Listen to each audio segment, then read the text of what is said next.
네, 제가 코너명 잘못 말했죠? 이슈 화합이 아니라 오늘 의사당 1번 출구입니다. 언젠가 여의도에서 비상할 그날을 꿈꾸는 청년 정치인들의 속풀이 코너입니다. 오늘도 함께해 주실 두 분 소개하겠습니다. 임세은 전 청와대 대변인 그리고 신인기 변호사입니다. 정당 바로 세우기 대표죠. 예, 어서 오십시오. 네, 안녕하세요. 아, 요즘 두 분 되게 바쁘실 것 같아요. 오늘 이슈들이 그냥 끊임없이 양산이 되고 있고 할 말들이 정말 많지 않습니까?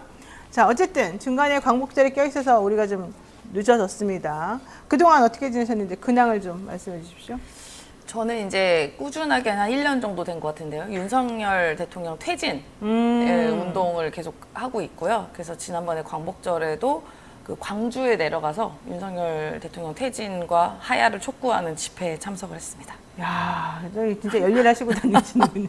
네, 어떻게 계시는지. 네, 저는 뭐 민주주의자이기 때문에 뭐 저렇게 임세은 대변인처럼 그 퇴진이나 하야를 요구하시는 국민들의 뜻도 저는 존중을 하고요. 네. 다만 저는 뭐 같은 문제의식이 있더라도 저는 이제 나라 걱정을 심각하게 하면서 어떻게 지금 현 정권을 강력하게 좀 견제를 할 수 있겠느냐. 저는 그런 차원에서 저희 정당 바로 세우기에서는 이제 시국 강연 토론회를 하고 있습니다. 네. 그래서 이번에는 저희가 경북 안동으로 이번 주 금요일 날 갈 예정에 있습니다. 아니, 이 말만 딱 들으면 신인기 변호사는 어디 제3 정당 사람인 걸로 내가 딱 들려요. 심지어 이제 민주당에서 일부의 지지자들은 신인규를 영입해라 이런 얘기도 나옵니다. 그것도 매우 좋은 말인데. 네, 뭐 일단은 제가 국민의힘 당원인데요. 당 안에서도 정상적인 목소리를 내는 사람이 한 명이라도 있다라는 생각을 해주시면 좋겠습니다. 제가 어제 이현재 의원하고 방송을 했는데 이현재 의원도 보니까 결연한 의지로 우리 신 변호사님하고 마찬가지의 그런 얘기를 좀 하시더라고요. 자, 어쨌든 본격적인 이야기 나누겠습니다. 일본 후쿠시마 원전 오염수가 방류가 됐고요. 민주당에서는 장애 집회를 했습니다. 주말 동안에 계속 규탄 집회를 같이 하지 않았습니까? 일본 현재 해양 방류 규탄 집회에도 일부 의원들이 참석하기도 했고, 이제 좀 적극적으로 나서서 지금 화면에 보면은 이재명 대표 사진도 나오는데 적극적으로 나서서 이제 하겠다라고 얘기하고 있습니다. 민주당의 이런 행보, 대응 어떻게 평가하시나요, 신 변호사님? 예, 뭐 저는 민주당이 뭐 늦게라도 저렇게 뭐 목소리를 열심히 내는 것까지는 제가 뭐 존중은 하는데요. 저는 무엇보다도 첫 단추를 좀 잘못 꼈다는 생각이 강하게 듭니다. 네. 그 이유는 이 후쿠시마 오염수가 사실은 지난 3월에 네. 윤석열 대통령이 일본에 다녀오면서 의제에 올라왔느냐 안 올랐느냐부터 시작이 된 거거든요. 그러면서 5월 달에 앨리슨 교수 불러다가 물 한 바가지 놓고서 이거 마실 수 있냐 이런 논쟁으로 갔는데 네. 저는 그때 당시에 민주당이 국민의힘이 썼던 그 덫에 걸렸다고 봅니다. 그건 마시기 논쟁으로 갈 것이 아니라 사실은 외교 문제, 대한민국의 주권 문제로 접근을 하고 넓게는 세계 환경 문제 이런 걸로 우리가 접근을 해가지고 네. 사실은 매일 국회를 열어가지고 외교부 장관, 환경부 장관, 해수부 장관을 매일 때렸어야 되는 것인데 민주당이 마시기 논쟁에 빠져가지고 참외 먹으러 다니고 단식하고 수돗물 먹는 동안에 아무런 그 언론적인 이야기를 못했고요. 당시에도 뭐 친일 논란으로 오히려 더 문제를 악화시켰고 그러다가 결국에는 정부가 방류한다고 하니까는 막 장애 집회하다가 그냥 어영부영하다 끝나버렸거든요. 저는 다수당의 책임이 조금 더 날카로운 전략으로 국민들의 목소리를 잘 내변해야 되는데 전 그런 면에서는 좀 제도 정치의 실패 아니냐. 전 그 책임은 좀 민주당이 각성을 해야 된다. 일단은 실패했고 봅니다. 지금 늦게라도 뭐 시작을 했습니다만 앞으로 어떻게 될지 모르겠다. 지금 그 얘기인 것 같아요. 그 국회 내부에서 해야 될 문제도 당연히 있을 것이고요. 예를 들면 뭐 일본 수산업 전면 금지법을 제정한다던가 등등의 이제 입법 절차도 분명히 있을 것이라 저는 생각이 들고요. 네. 그러니까 지금 야당이 거리에 나온 이유는요. 정부가 있어야 할 곳에 정부가 없었기 때문입니다. 그리고 우리 국민께서는 일본 정부에 왜 이걸 이 후쿠시마 오염수를 트느냐 하지 말아달라고 요구를 정확히 하고 있는 것인데 정부는 정확한 입장조차 내고 있지 않습니다. 입장이 없대요. 어떻게 정부가 입장이 없을 수가 있죠? 그러니까요. 예. 그리고 일본 같은 경우도 예전에 몇 년 전만 하더라도요. 그 인근 국가의 합의가 없으면 이 후쿠시마 오염수 방류를 하지 않았겠다고 했습니다. 근데 어긴 거거든요. 그러면은 어겼거나 아니면 우리 정부가 거짓말을 했거나 둘 중에 하나인 거잖아요. 그런데 우리 정부를 저는 믿고 싶지만 거짓말했다는 그 의구심이 많이 드는 지점이 명확하게 있는 것이죠. 그러니까 한미일 정상회담 이후에 바로 24일 느닷없이 이제 방류를 한 것이거든요. 그렇기 때문에 야당이 해야 될 역할이 분명히 있지만요. 할 수 있는 영역이 많지가 않습니다. 이게 무조건 정부에서 일본 정부에다가 항의도 정부가 할 수 있는 역할이고요. 뭐 여러 가지 절차들이 정부가 할 수 있는 역할인데 야당은 좀 죄송한 말씀인데 이게 할 수 있는 게 많지가 않아요. 이게 너무 답답한 지점이긴 한데 그래도 우리 국민께서 야당에 기대하는 역할이 분명히 있을 것이고 그 기대가 저는 어떻게 뭐든 해야 될 수 있는 역할이 어쨌든 국민과 함께 거리에 나서든 어떻게든 뭐를 해야 된다라고 저는 보여집니다. 그래서 함께 그 국민의 의견을 듣고 거리에 네. 나설 수밖에 없는 상황이다. 근데 생각합니다. 제가 어제 그 민주당 워크숍 있었잖아요. 거기서 나온 얘기가 포용, 소통, 통합 이런 걸 얘기하니까 참 이거 여당이 해야 될 걸 왜 야당이 그런 걸 아니, 얘기를 하나 저는 생각이 이세훈 들었거든요. 대변인의 그 외교 문제이기 때문에 야당이 좀 할 일이 적었다라는 건 제가 이해를 하더라도 네. 제가 이렇게 설명드릴게요. 과거에도 독재 정권과도 맞서가지고 민주주의 지도자들은 단식도 하면서 목숨을 걸고 감옥도 갔다 오면서 모든 걸 다 해가지고 투쟁해서 지금 우리가 살고 있는 민주주의 국가를 이룬 거거든요. 네. 민주당이 만약에 169석이라는 초다수 의석을 가지고도 할 게 없다 이러면은 할 일을 못 찾았거나 아니면 능력이 없는 거예요. 그러니까 무슨 얘기냐면은 아니 지금 제가 말씀드린 외교부 장관, 환경부 장관, 해수부 장관 매일 부를 권한이 저희는 없지만 우리 네. 임세현 대변인은 없지만 민주당은 그 국회의원들은 있거든요. 그럼 그 일을 해야죠. 근데 그 안에서 헌법과 법률이 위반되면은 이상민 장관도 탄핵했지 않습니까? 탄핵권도 있고 국정조사권도 있고 네. 할 수 있는 것들이 너무 많고 뭐 그것까지 못 한다고 치더라도 국회에서 뭐 간담회라도 좀 열면 안 됩니까? 시민들 발언 좀 하게 할 수 있는 일이 너무 많은데도 민주당이 그걸 안 하다가 전략의 네. 부재뿐만 아니라 결국에는 거리로 그냥 나가버렸죠. 그럼 내년에 총선 때 국민들한테 의석 달라고 어떻게 말할 그 구색이 있습니까? 근데 저는 조금 더 그런 힘이 없다라는 거를 얘기하기에는 너무나도 그건 궁색한 말이고 네. 더 강력하게 국회 안에서 할 수 있는 모든 일을 다 했었어야 되는데 그거 못한 것이 저는 매우 안타깝다 이렇게 생각합니다. 그 일부 의견에는 제가 동의를 합니다. 그러니까 국회에서 할 수 있는 모든 역할을 다 해야죠. 저는 솔직히 제 마음으로는요. 지금 한동훈 장관이든 이상민 장관 다 그냥 탄핵 다 했으면 좋겠어요. 직무 정지시키게. 네. 진짜로. 근데 이제 뭐 이른바 역풍이니 뭐 때문에 이제 뭐 다수 당이다 보니까 조심하는 영역이 분명히 있는 건 사실인 것 같고요. 그러다 보니 여러 가지 막히는 지점은 있는 건 맞습니다. 저도 답답한 지점이 있는데 그럼에도 불구하고 국민의 의견을 듣고 국민과 함께 거리로 나가 싸우는 것 자체로도 저는 큰 의미가 있다고 보는 게요. 네. 예전에 박근혜 정부 시절에서도 박근혜 그 대표 시절에서도 그 당시 이제 노무현 대통령 때도 그 천막 당사를 만들 만큼 이제 거리로 나서서 이제 국민의 의견을 들었습니다. 저는 그런 의미에서라도 오히려 거리에서도 주말에 나와서 국민의 의견을 청취하고 함께하는 것 자체만으로도 공감대를 얻을 수 있다. 저는 뭐 나쁘지 않다고 생각합니다. 마지막 하나만 힌트를 드리면은 저는 민주당도 힘이 없는 게 아니라 힘을 못 쓰는 겁니다. 그 이유는 이재명 대표가 결국에는 국민들의 신뢰를 못 얻고 있으면 그 목소리가 안 모이거든요. 그러니까 전 그런 면에서는 민주당도 좀 내부의 강도 높은 쇄신들을 통해 가지고 그런 목소리의 신뢰와 권위를 실리는 역할들을 좀 더 깊이 고민해야 된다. 저는 그렇게 생각합니다. 자, 오염수 방류에 대해서 대통령 별다른 입장은 내놓지 않습니다만 구내식당의 메뉴는 수산물류 전부 다 뒤엎어버렸죠. 회도 주고 뭐도 주고 일주일간 매일 청사 구내식당 점심 메뉴를 우리 수산물 제공한다. 근데 사실 이게 무슨 의미가 있는지 솔직히 잘 모르겠습니다. 뭐 이게 뭡니까 도대체 이거 하는 이유는? 이거는 이제 의미도 없고요. 과거에 김영선 의원과 류성걸 의원이 수돗물을 실제로 먹었습니다. 진짜 그건 오염수입니다. 더러운 물인데 정말 끔찍했어요. 저는 그 수돗물 먹방과 비슷한 사고방식의 연장이라고 봐요. 네. 그리고 저런 단선적인 생각들이 과거에도 양곡관리법 나왔을 때 조수진 의원이 밥 한 공기 다 먹어 치우면서 양곡관리를 해결하자 이렇게 네, 얘기를 했는데 밥을 더 먹자 이랬죠, 한 지금 번씩. 국민의힘은 먹방 찍고 있거든요. 거의 먹당입니다. 먹당. 제가 볼 때는. 이 먹당이에요. 그래서 이런 식으로 해가지고는 안 될 것 같고 저는 근본적으로요. 후쿠시마 오염수를 일본이 민폐짓으로 뿌렸기 때문에 지금 모든 문제가 나옵니다. 그러니까 만악의 근원이 지금 거기에 있거든요. 네. 근데 거기 만악의 근원에 대해서는 아무런 생각이 없고 오히려 네. 자신들이 갖고 있던 입장까지도 바꿔버리면서 뻔뻔하게 지금 나오고 있는데 이제 와서 구내식당 가가지고 그 수산물 먹으면 뭐합니까? 그게 안전을 담보합니까? 그러니까요. 엉뚱한 짓 하고 있거든요. 예를 들어 충치가 생겨가지고 이빨이 썩는데 이가 썩는데 양치를 잘하거나 사탕을 끊어야 될 거 아닙니까? 네. 근데 양치는 계속 안 해요. 그리고 매일 사탕 먹고 잡니다. 그러면서 뭐 맨날 뭐 틀니 알아보러 다니고 뭐 딴 거 알아보러 임플란트 알아보러 다니면은 그게 되겠냐고요. 네, 그러니까 일단은 네. 양치를 제대로 하고 초콜릿을 네. 끊는 게 맞는데 네. 지금 완전히 엉뚱한 방법으로 가고 있다.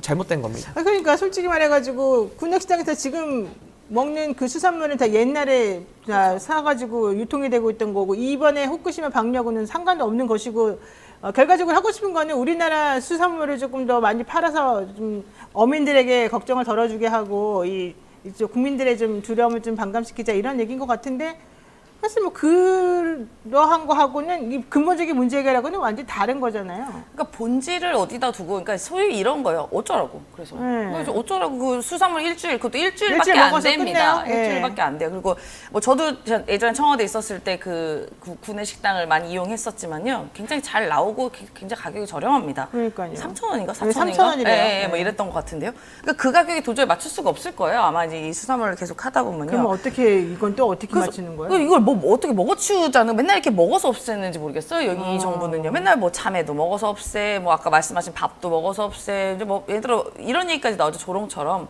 집값 떨어진 아파트도 먹어서 없앴냐.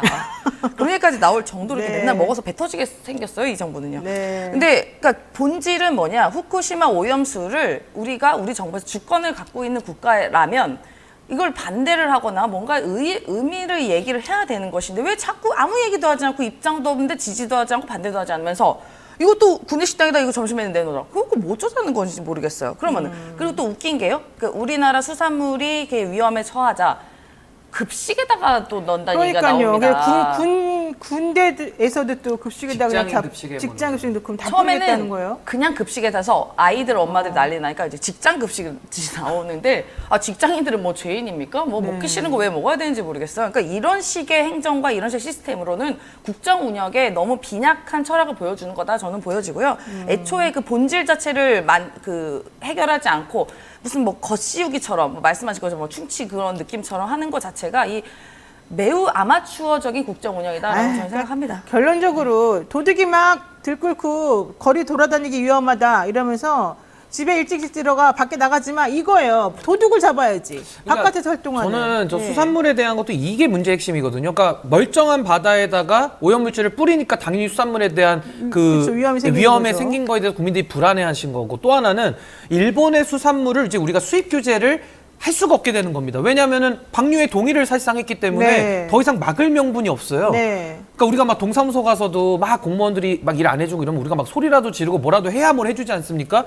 뭐라도 요구를 해야 일본에다가 우리가 씨알이 먹히는데 그냥 낼름 동의를 해줬기 때문에 왜 해주는 앞으로 건지 수산물 모르겠어요. 수입 규제에 대해서는 우리가 할 말이 없어진 겁니다. 그럼 그때 가서는 국민들은 어이가 없어지는 거죠. 그래서 미연에 빨리 막아라. 네. 그리고 뿌리더라도 안전장치를 확실하게 담보해와라. 이 두 가지를 요구한 건데 정부가 그걸 아예 안 했죠. 그러니까 이런 부분에 대해서는 저는 대통령의 외교권이고 여러 가지 그 잘못한 부분들에 대해서는 저는 국회가 따끔하게 지적하고 견제를 해야 된다. 저는 이렇게 봅니다. 자, 다음 주제 얘기해 보겠습니다. 뭐 이 얘기를 안 할 수가 없어요. 지금 홍범도 장군 흉상 철거 방침을 두고 사실은 왔다 갔다 지금 국방부도 난리가 났고 정부도 이상한 것 같은데, 여당 내에서도 이거 도대체 왜 이런 일을 하는지 모르겠다라고 해요.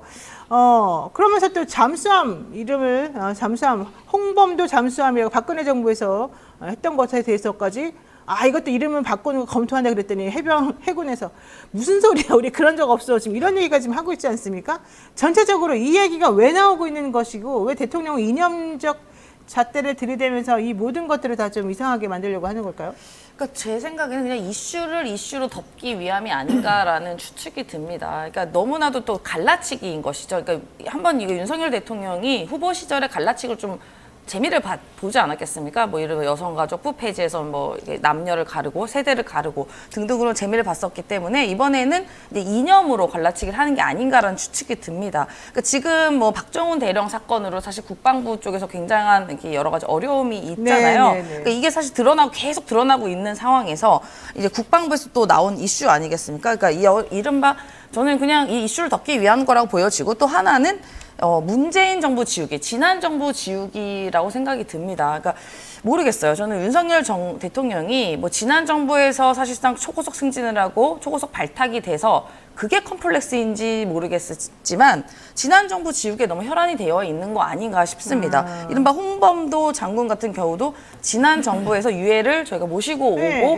그때 이제 이른바 우리가 국뽕이 차올랐다라고 할 만큼의 이제 여러 가지 뭐 이른바 그 보수에서도 지지를 받았던 사건들이 이었는데, 지금 사실 따지고 보면 홍범도 장군 흉상을 치우기 위한 방법이로밖에 해석이 안 됩니다. 왜냐하면 나머지 이회영 우리 이라던가 안 한다는 거예요. 김자진 장군 등등은 또 안 한대요. 그러니까 결국은 홍범도 장군 딱 요거 하나 딱 빼내기 위해서 여러 가지 나머지 이제 물타기였던 거 보여지는데요. 그게 저는 지난 정부의 컴플렉스가 발현이 된 거라고밖에 생각이 안 됩니다. 근데 이제 문제는 이 흉상 철거, 특히 홍범도 장군에 대한 거 철거 얘기를 하면서 국방부 장관이 그분에 대한 논란이 옛날부터 있었었다 이런 주장을 하는데 그 주장의 근본은 정광훈 목사나 김문수 이사장인가 위원장인가 그분이 옛날부터 홍범도는 공산당이었다 이 얘기하고 사실 맥락이 다 있거든요. 이거는 왜 이러는 겁니까? 이제 뭐 극우 유튜버들이나 저런 과도한 저런 극단적 생각을 가진 분들의 영향력이 지금 국정 운영에 많이 반영되고 있다 이런 그러니까 그게 바로 취지인 것 이상한 같은데요. 거예요. 예, 예. 저는 우선은 근본적으로 그 건드리지 말아야 될 영역들이 몇 개 있습니다. 그게 뭐 BTS나 뭐 네. 아이유나 유재석 이런 분들 우리가 안 건들지 않습니까? 이 독립운동가들은 진짜 건들면 안 돼요. 그러니까요. 이거는 국민의 민족 정기에 관한 거기 때문에 이건 국민들의 거의 뭐 100%가 이거는 다 반대할 수밖에 없는 건데 윤석열 정부가 들어와서 뭐 국민의힘은 뭐 자율성이 없으니까 제가 논외로 하겠습니다만은 거의 이제 무슨 싸움 정부예요, 싸움 정부. 그래가지고 처음에는 보수 내부부터 좀 잽을 날리더니 이제는 막 민주당 간판 내리겠다 장관들이 다 이러고 있고 이제는 싸울 대상이 없으니까는 역사 속의 인물하고도 좀 싸우고 있어요. 역사 속의 인물하고 그래서 제가 싸운다. 그 공산전체주의 묻었다, 공산주의 묻었다라는 건데 네. 그럼 박정희 대통령은 남노당 가입 어떻게 이해할 것인지가 첫 번째 그러니까요. 의문이고 예. 그 평등사상 강하게 얘기했던 정약용 선생님은 그러면 공산전체주의 아닙니까? 네. 과거로 치면은요. 그럼 네. 뭐 이순신 장군도 공산전체주의인지 한번 따져봐야 될 것 같아요. 사상에 대해서. 그러니까 이런 식으로 간다는 게 얼마나 그 역사 왜곡적이고 얼마나 한심한 짓인지 저는 네. 여기에 대해서 비판하지 않을 수 없고 그 왜 그러느냐? 전 두 가지라고 봅니다. 첫 번째는 중도 포기 전략이에요. 중도를 포기해. 그러니까 어차피 안 되는 겁니다. 이게 우리 뭐 보통 말하는 그 수포자라고 얘기를 하는데 네네. 대학 가야 되는데 수학을 너무 못해요. 그럼 그냥 국어랑 영어만 공부하는 겁니다. 그래서 중도 포기 전략으로 봐서 이거는 중포자구나 중포자. 그렇죠. 그냥 30%만 단단하게 갖고 가고 나머지 세력들 다 분열시켜가지고 우리가 그냥 1등하면 된다라는 그 소선거구제의 그 제도적인 기반을 이용하려는 것 같고 네. 그 가운데서 뉴라이트나 그 극우 유튜버들 정광훈 목사나 이런 분들의 사상이 들어온 것 같고요. 또 하나는 이게 인증제입니다. 인증제. 인증제. 그게 뭐냐면은 처음에 했던 것들이 이제 보수 인증이거든요. 네. 그러니까 당에서 인정한 사람만 보수인 겁니다. 그리고 딴소리하거나 다른 얘기하면은 아주 전체주의적으로 다 보수 참칭 내지는 보수 호소인으로 매도시했던 것처럼 지금은 거의 국민 인증제를 하고 있어요. 윤석열 대통령은 내가 인정하는 사람만 국민이야. 내가 내 말 잘 듣거나 아니면 친일적인 사관 갖고 있거나 아니면 건국절 같은 거 인정하거나 공산주의 싫어하거나 뭐 빨갱이 척결 이런 거 얘기하면은 그 국민으로 인정해 줄게 딱 이거거든요. 네. 그러면서 나머지 얘기하거나 민주주의 얘기하거나 상식적인 얘기하고 건강한 얘기하면은 나랑 생각이 좀 다른데 넌 국민이 아닌 것 같아. 약간 이런 거거든요. 그래서 저는 중도 포기 전략하고 이 국민 인증제 지금 두 가지 하고 있다. 매우 부적절한 것이죠. 야, 말 듣고 보니까 그럴듯해 보이는데 맞는 말인 것 같은 그러니까요. 느낌이 딱 네. 드네요. 근데 중도를 포기해서 선거에 이길 수 있을까요?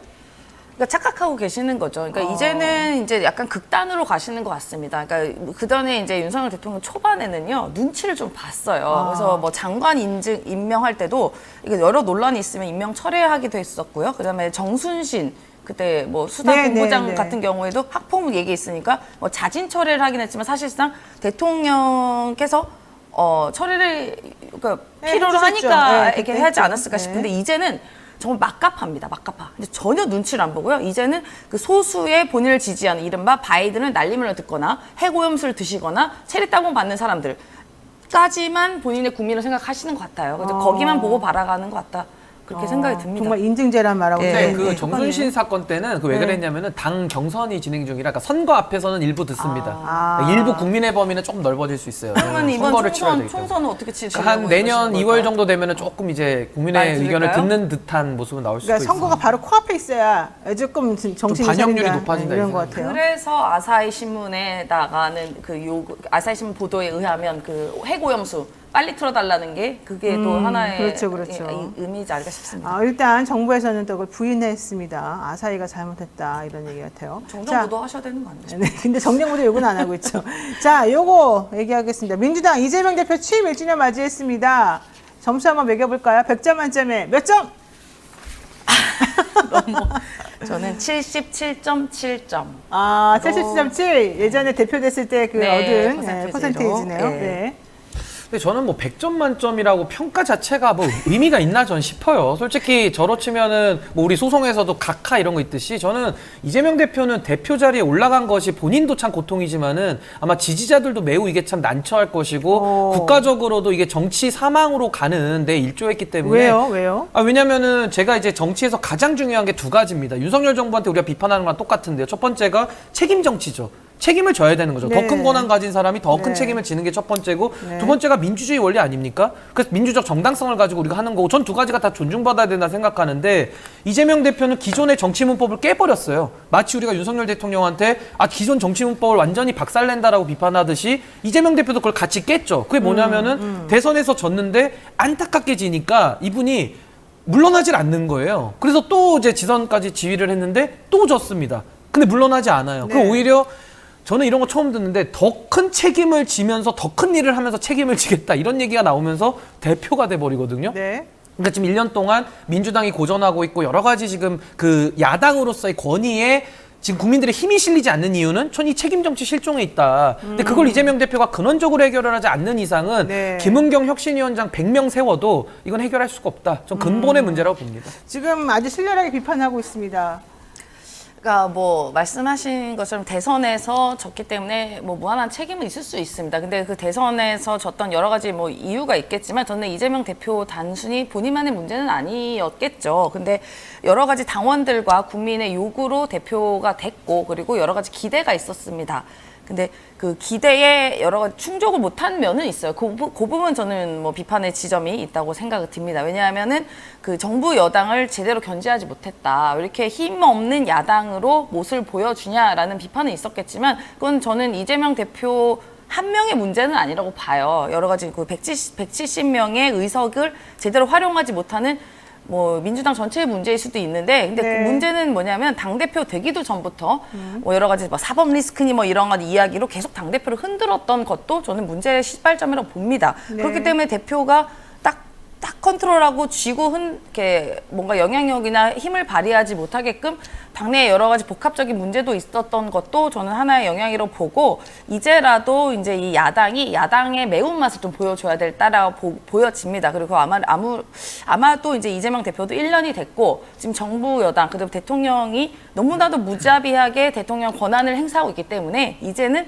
야당으로서의 매운맛을 이제 보여주려고 노력하고 있을 거라 생각합니다. 사실 뭐 하도 검찰이 흔들어대고 사법 리스크라고 하는 걸 가지고서 기소도 안 하면서 계속 이것 찔러보고 저것 찔러보고 이런 식으로 계속 1년 넘게 지금 돌려왔던 맞습니다. 거 아니겠습니까? 현실적으로 뭘 할 수 있는 그런 여력이 좀 없어 보이기도 하고 더 중요한 건 그럴 때일수록 민주당 내부에서 똘똘 뭉쳐가지고 대표 중심으로 뭔가 움직여주면은 힘이 날 텐데 민주당 또 그러지 않고 비명신명이 맨날 이거 가지고 싸우니까 아마 힘이 들었을 거라고는 좀 생각이 듭니다. 근데 저는 네. 뭐 정치인들에게는 공통적으로 전 요구받는 것이 더 벅스 스탑스 히어라는 그 무한 책임의 그 워딩이 저는 네. 저도 제가 지금 갖고 있는 권한에 그러니까 정밭의 대표를 하고 있으니까 이 대표에 맞는 무한 책임 져야 된다고 보고요. 그리고 이재명 대표도 당의 대표로서는 무한 책임이 필요한 거라고 저는 네. 생각을 합니다. 그래서 거기에 대해서는 이재명 대표도 한번 이제 1년이 됐으니까 그 부분을 좀 한번 고민을 깊이 해보셨으면 어떨까 싶고 아까 저는 그 주변에 대한 책임론도 말씀하셨지만 그 있을 수 있어요. 저도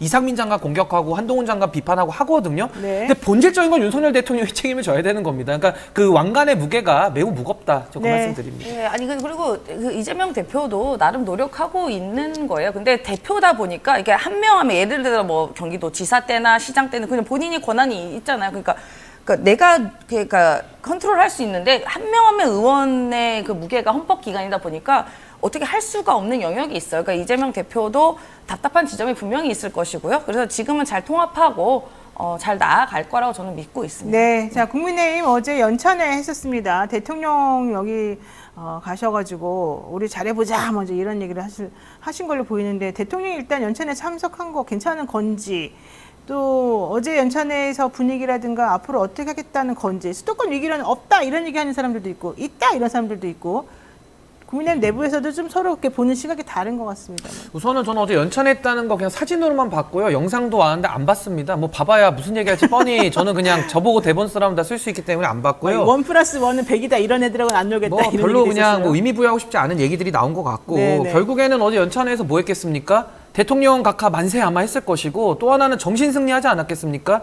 이대로 가도 이기는 것이고 언론만 바로잡고 국민들만 교화되면 네. 우리는 제대로 간다 뭐 이런 굉장히 오만한 그 인식들이 어제 나왔을 것이기 때문에 저는 뭐 매우 민심과 동떨어진 이야기들만 어제 하면서 그냥 꿍꿍짝짝 하는 거죠. 자기들끼리 끼리끼리 그냥 좋아하는 건데 네. 이런 연찬회가 무슨 의미가 있나 싶기도 하고 또 대통령께서는 어제 연찬회 가지 않았습니까? 전 매우 부적절했다고 생각합니다. 네. 결국에는 대통령이 당의 대표가 아니잖아요. 네. 당의 대표는 말 그대로 의전서에도 7인가 8인가 그래요. 대통령은 대한민국의 대표자입니다. 그렇죠. 국가 원수입니다. 그렇죠. 근데 연찬회 가가지고 박수 받고 일부 기분이 좋을 수는 있는데 마치 대통령이 서문시장 가가지고 가서 막 박수 받고 오면 기분 좋지 않습니까? 매일 대구만 가는 거예요. 그럼 대구의 대통령은 대구지사, 대구시장이지. 그 어떻게 대통령입니까? 네. 당에 가서 박수 받고 오고 그게 좋으면 당대표지 어떻게 대통령입니까? 네. 저는 매우 부적절했다라고 봅니다. 네. 자, 임 대변인한테 이거 잠깐만 여쭤보고 오늘 정리해야 될 것 같습니다. 지금 시간이 너무 많이 됐는데 지금 올드보이 귀환론이 지금 계속 여기저기 나오고 있어요. 물론 국민의힘에서도 얘기되고 있습니다만은 정치권에 사람이 그렇게 없냐 이런 얘기도 좀 나오고요. 그러니까 이게 좀 안타까운 지점이죠. 그러니까 이른바 지금 사실 초선의 비율이 굉장히 높습니다. 민주당에서도 마찬가지고요. 그러면 우리가 기대하는 역할들이 있지 않겠습니까?